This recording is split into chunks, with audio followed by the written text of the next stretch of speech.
bingung jawabnya gitu loh.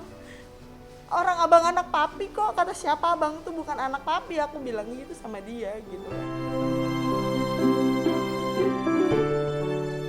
Tangis Yunita Lestari pecah. Mantan istri Daus Mini itu terpaksa mengadukan nasib putra sematawayang yang lahir dari pernikahannya dengan Daus Mini ke Komnas Perlindungan Anak kemarin siang. Didampingi Aris Merdeka Sirait, Ketua Umum Komnas Perlindungan Anak, Yunita mencoba tegar ketika tampil di hadapan awak media. Ia meradang karena Daus tak lagi menafkahi Evander Haikal Firdaus, putranya yang kini berusia 9 tahun.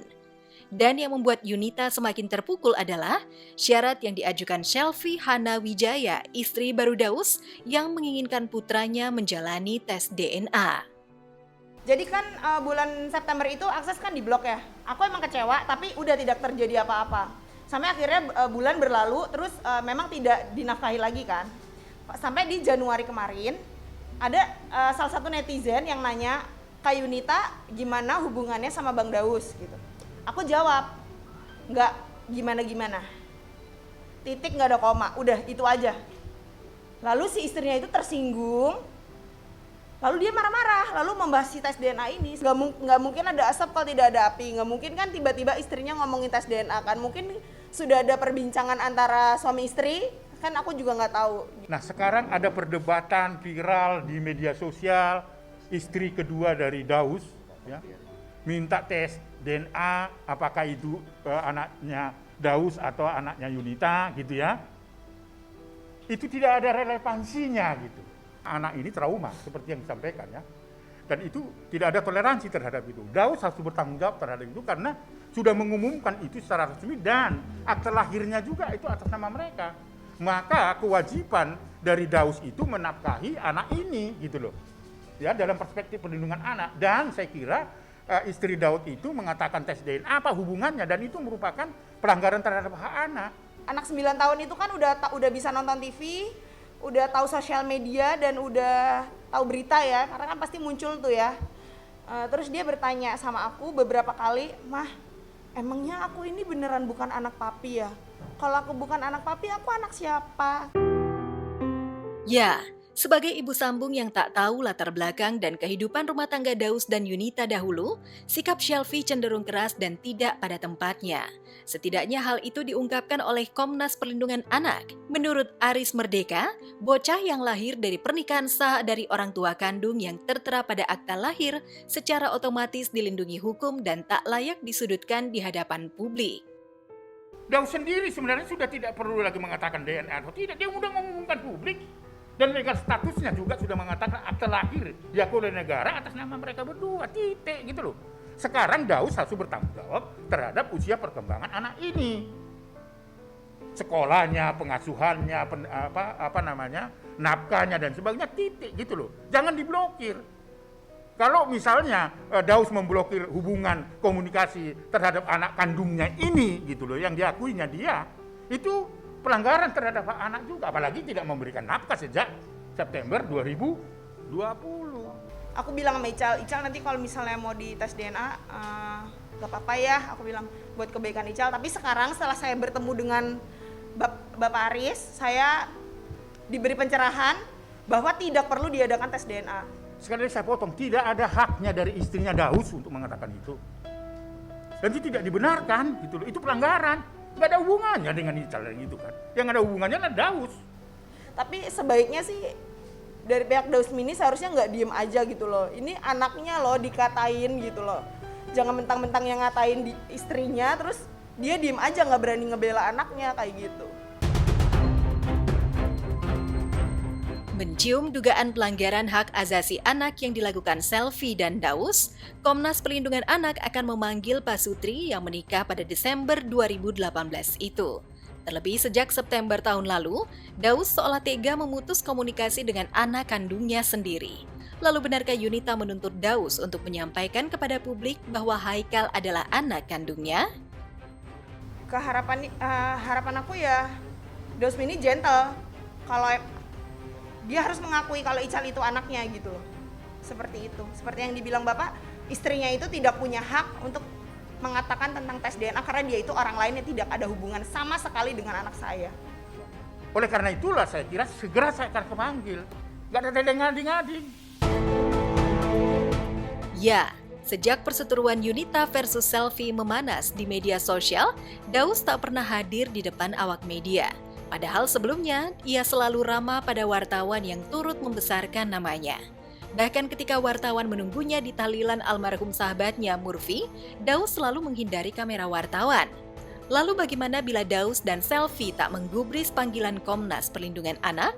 Benarkah Yunita siap melaporkan Selfie dan mantan suaminya itu kepada pihak berwajib? Loh, ada konsekuensinya karena itu merupakan kekerasan, ya, dan fitnah dan sebagainya. Nggak ada hubungannya, bisa. Nanti kita lihat ketika panggil, misalnya apa yang akan dijelaskan, setelah itu kita akan menyimpulkan apakah itu merupakan tindak pidana atau tidak, atau diteruskan ke polisi atau tidak. Nanti aja ya. Mungkin dari Bang Daus ada rencana langkah apa Mbak Pi? Boleh tahu Mbak Pi? Nanti rencana Mbak Pipi nih atau Bang Daus nanggapin berita yang ada terjadi seperti apa sih? Gitu.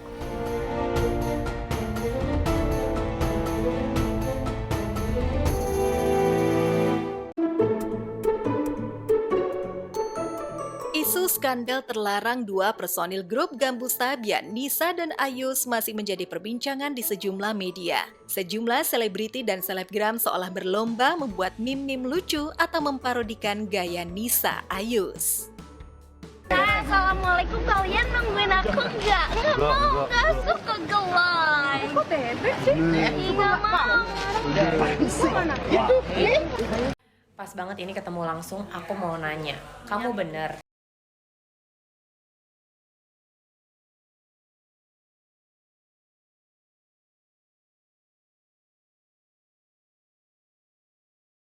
Nggak suka gelai. Nggak mau. Nggak suka gelai. Nggak mau. Nggak suka gelai. Nggak mau. Nggak suka gelai. Kok bebek sih? Nggak mau. Nggak suka gelai. Nggak mau. Nggak suka gelai. Nggak mau. Nggak suka gelai. Kok bebek sih? Nggak mau. Tak hanya selebriti dan selebgram lokal yang terkesan ingin pansos dengan membuat semacam video reaction atas isu perselingkuhan Nisa Ayus.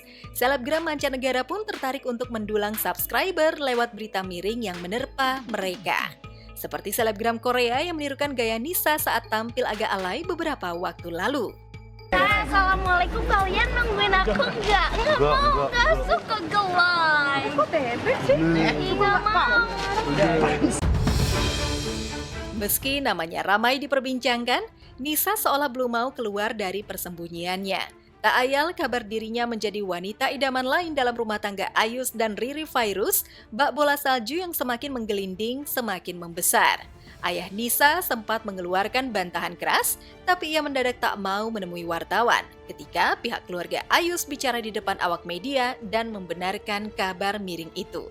Ya, kesaksian adik Ayus semakin menegaskan kata khilaf yang dimaksud Ayus saat ia menyampaikan hak jawab di media sosial.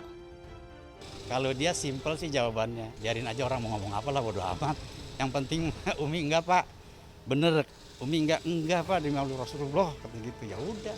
Mungkin karena sering berdua kali ya, sering jalan jauh, ya begitu dah. Kecewa sih. Kasihan sama orang tua juga. Ponakan juga ya? Iya, ada apalagi ponakan. sama anaknya, masih pada kecil. Berarti sempat Iya. sempat di sidang keluarga atau gimana sih? Iya, waktu itu sekali. Kapan tuh tepatnya? Udah lumayan lama sih, ada 2 mingguan. Biar normal lagi semuanya, biar balik lagi kayak dulu. Misalnya juga biar bisa ngelepasin Ayus ya. Didesak untuk memberikan klarifikasi secara jujur, tapi Ayus dan Nisa seolah memilih menepi dari dunia hiburan. Tapi sampai kapan mereka menghindar? Sampai netizen lupa? Atau sampai isu skandal terlarang mereka tenggelam oleh isu baru yang lebih panas? Mengapa Nisa dan Ayus yang menjadi panutan orang banyak seolah tak mau meluruskan kabar miring tentang mereka? Yang pasti, sidang cerai Riri versus Ayus yang bakal digelar pekan depan diharapkan netizen bisa menjawab teka-teki status hubungan Nisa dengan Ayus. Ini yang pertama sekali memang harus lekas, Sabiannya harus memberikan klarifikasi. Itu harus lekas, jangan malah tidak muncul. Karena kalau Sabiannya nggak muncul-muncul, Nisa nggak muncul-muncul, akhirnya kita yang akan terus dikejar gitu. Supaya berita yang kayak gini cepat selesai. Yang kasihan itu yang dirugikan adalah image positifnya yang sudah terbangun. Bener nggak?